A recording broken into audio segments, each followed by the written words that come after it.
क्या आज हम पढ़ेंगे क्लास 10 का chapter first introduction to real number. ठीक है, तो सबसे पहले होता है रियल नंबर होता क्या है, हम दिखाते कैसे हैं। तो क्या है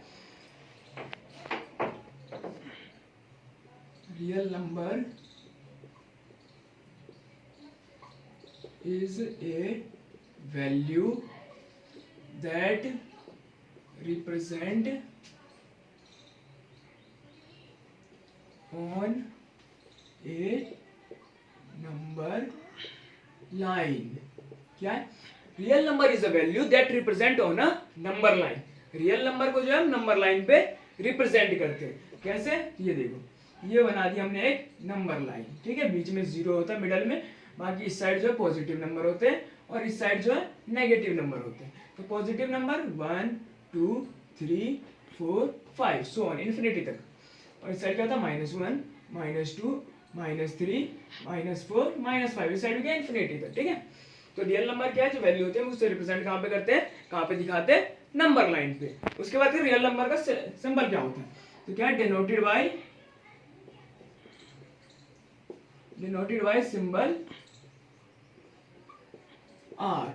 रियल नंबर को जो हम डिनोट किससे करते हैं, सिंबल आर से। वैसे तो हम सिंबल आर से करते हैं, बट क्या अलग अलग बुकों में अलग अलग तरीके के सिंबल होते हैं। ठीक है, किसी में कुछ बट जनरली क्या होता है एनसीईआरटी में आर से रिप्रेजेंट करते हैं। ठीक है, उसके बाद क्या रियल नंबर में कौन कौन से नंबर इंक्लूड होते हैं, क्या real number includes all number. क्या है रियल नंबर के अंदर क्या है, सब नंबर इंक्लूड होते हैं, जितने भी नंबर होते हैं इंक्लूड ऑल नंबर्स। ठीक है, रियल नंबर के अंदर जो है सब नंबर इंक्लूड होते हैं, सच एज। ठीक है, बता दो पहला क्या आता है रियल नंबर में, पहला क्या आता है नेचुरल नंबर। क्या आता है नेचुरल नंबर। अब नेचुरल नंबर कहां से स्टार्ट हो रहा है, natural number can be started by 1 2 3 4 5 and so on infinity तक, जहां तक तुम लिख सकते हो। तो रियल नंबर नेचुरल नंबर कहां से स्टार्ट होता है, 1 से स्टार्ट होता है। ठीक है, और जहां तक लिख सकते हो, इनफाइनाइट तक कभी खत्म नहीं होता। दूसरा फिर सेकंड में क्या आता है, होल नंबर। कौन सा आता है, होल नंबर। अब ये जो होल नंबर स्टार्ट होता है कहां से होता है, 0 से स्टार्ट होता है। 0 1 2 3 4 5 एंड सो ऑन इन्फिनिटी, ये भी जहां तक लिख सकते हो। अब थर्ड में क्या आता है, रेशनल नंबर। क्या आता है, रेशनल नंबर। रेशनल नंबर जो है तुमने पहले ही पढ़ा हुआ क्लास 7th 8th 9th में। ठीक है, तो रेशनल नंबर। अब रेशनल नंबर क्या है, rational number can be express in the form of p upon q। Rational number को जो हम p अपॉन q की फॉर्म में लिखते हैं। किस फॉर्म में लिखते हैं, p अपॉन q की फॉर्म में। q क्या होना चाहिए, but q is not equal to 0। q जो है 0 के इक्वल नहीं होना चाहिए। ठीक है, फॉर एग्जांपल क्या है 2/7 3/7 या 4/5 जो भी हो, बट क्या है q जो है वो 0 के इक्वल या 0 नहीं होना चाहिए। ठीक है, अब इसके बाद क्या आता है इरेशनल नंबर। ऊपर रफ कर दूं, चलो कर देता हूं, देख लो एक बार, नोट करना हो तो, बाकी कर देते हैं। ठीक है, चलो कर देता हूं।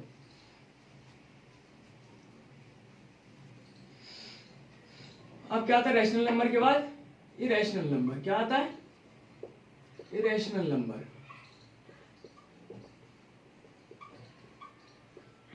Irrational number. ठीक है, अब इरेशनल नंबर में क्या होता है, जो नंबर रैशनल नंबर नहीं होते वो क्या है इरेशनल नंबर हो जाते हैं। अब इरेशनल नंबर किस तरह के होता है, रूट के अंदर होता है।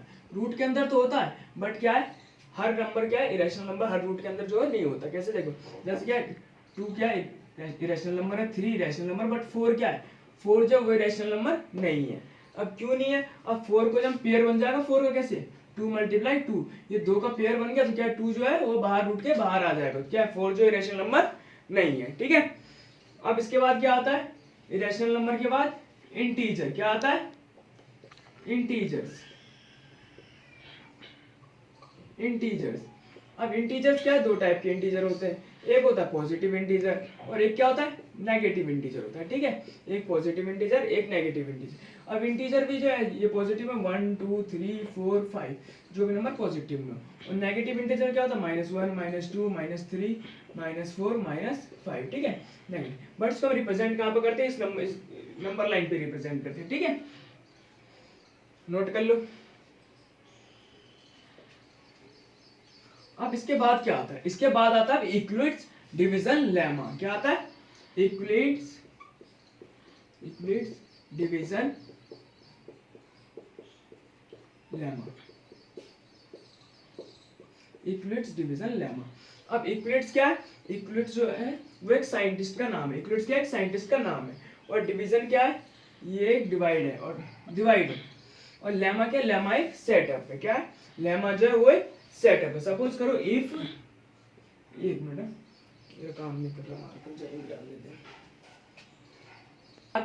क्या? If a and b are two positive integer, हमारे पास दो पॉजिटिव इंटीजर है। कौन कौन से? ए और बी। ए और बी हमारे पास दो पॉजिटिव इंटीजर है जो किस कंडीशन को सेटिस्फाई करनी चाहिए? The condition a is equal to b q plus r, where r क्या है? जो जीरो होगा या जीरो से बड़ा होगा, बट क्या जिससे हम डिवाइड देंगे, डिविजन जो होगा उससे छोटा होगा। ठीक है, इस कंडीशन को सेटिस्फाइड होना चाहिए। तो आओ एक एग्जांपल के थ्रू हम देख लेते हैं। वैसे पता है कैसे हम बचपन में डिवाइड चेक करते थे और 6-7 क्लास में जो हम एचसीएफ करते थे बिल्कुल सेम वैसे ही है, बस क्या एक नाम नया दे दिया है, इक्विलेट्स डिवीजन लेमा। ठीक है, और कुछ नहीं है। तो देखो सपोज करो कि हमारे पास 145 है। ठीक है, हमें इसे डिवाइड किससे देना है? दो एचसीएफ हमारे पास 145 और 35। ठीक है, तो इसे हम कैसे करेंगे? डिवाइड अगर देना हो, सपोज इस कंडीशन को सिर्फ मैं इस कंडीशन को सेटिस्फाइड कर रहा हूँ। ठीक है, तो क्या 145 को हम 35 से अगर डिवाइड देंगे, ठीक है, क्या 35 3 जा 105, तो क्या 5 में से 5 गया 0। ठीक है, यहाँ पे 4, अरे यार एक 1 4 जा हो जाएगा, सॉरी 35 4 जा क्या हो जाएगा 140। तो क्या आ जाएगा 5 0 में से 5 गया, 5 में से 0 गया तो 5 ये कट जाएगा, ये कट जाएगा, रिमाइंडर क्या है 5। तो इसको क्या हो गए 145 is equal to 35 multiply 4 plus 5। ठीक है, एक तरह से देखो तो डिवाइड चेक भी हो जाता है। ठीक है, तो कुछ इसी तरीके से हमें क्या इक्विलेट्स डिवीजन लेमा करना है। ठीक है, तो आओ फिर देखते हैं। देखो इक्विलेट्स डिवीजन के जैसे हमारे पास दो दे रखे, ठीक है, एक 145 दे रखा और एक 45 दे रखा। ठीक है, एक एचसीएफ क्या दे रखा हमारा 45, हमें दो एचसीएफ दे रखा। ठीक है, अब इसे क्या करा इक्विलेट्स डिवीजन। पहले क्या हम तो प्राइम फैक्टराइजेशन की मेथड से भी कर लेते हैं, लेकिन क्या अब जो हमें मेथड दे रखा है कौन सा? इक्विलेट्स डिवीजन लेमा। तो क्या हमें इक्विलेट्स डिवीजन लेमा के मेथड से करना है। ठीक है, तो कैसे करेंगे? देखो ये जो है हमारा 145 बड़ा वाला नंबर जो है ये हम अंदर लिख लेते हैं, छोटा वाला क्या है बाहर लिख लेते हैं। ठीक है, तो क्या 45 3 सा क्या आ जाएगा 135। ठीक है, तो क्या आ गया बाहर 10। ठीक है, 10 आ गया। जब 10 आ गया तो ये इसे हम कैसे लिख देंगे 145 को 145 is equal to 45 multiply 3 plus 10। ठीक है, हो जाएगा ऐसे। उसके बाद क्या ये जो 45 है ये कहाँ आ जाएगा? ये इसके अंदर आ जाएगा। 45 आ गया तो क्या 10 4 जा 40, क्या बच गया 5। ठीक है, तो कैसे हो जाएगा 45 is equal to 10 multiply 4 plus 5। ठीक है, ये हो गया। अब क्या ये 10 जो है ये कहाँ जाएगा? इसके अंदर आ जाएगा। डिवाइड किससे होगा 5 से, क्या आ जाएगा 5 2 जा 10। ठीक है, कट गया।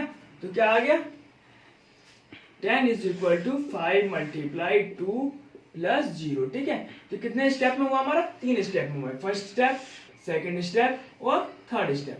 अब देखो इसका एचसीएफ हम कैसे निकालेंगे इसका एचसीएफ, अब वो देखते हैं। ठीक है, तो क्या लास्ट में जो फाइनल बचता है, फाइनल जो हम डिवाइड देते हैं, ठीक है, वो उसमें से हमें एचसीएफ निकालना होता है। ठीक है, जिस नंबर से डिवाइड देते हैं वही नंबर क्या होता है हमारा एचसीएफ। इसमें क्या है 5, क्या है 5।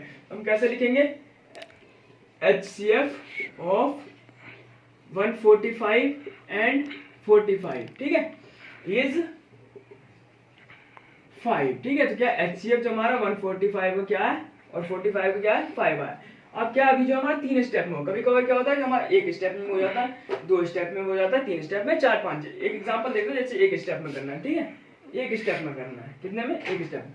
सपोज करो 140 हमारा एचसीएफ है। ठीक है, एक दे रखा है 140 और दूसरा क्या दे रखा है 35 दे रखा है। अब इसे एक स्टेप में कैसे खत्म करेंगे? 35 बाहर आ जाएगा, छोटा नंबर है, 140 क्या बड़ा नंबर है तो क्या अंदर हो जाएगा। अब देखो 35 4 क्या हो जाता है 140। ठीक है, तो कट गया। तो इसका एचसीएफ हम कैसे लिखेंगे 140 is equal to 35 multiply 4 plus 0। अब देखो लास्ट स्टेप फाइनल स्टेप लिखना, तो फाइनल स्टेप में क्या 35, तो एचसीएफ ऑफ 140 एंड 35 इज 35। क्या एचसीएफ जो हमारा 140 और 35 क्या 35 आया। ठीक है, तो अगर आप लोगों को ये जो मैंने पढ़ाया समझ आया हो तो चैनल को सब्सक्राइब कर देना, अपने दोस्तों के साथ शेयर कर देना, ठीक है, और बेल आइकन को दबा लेना।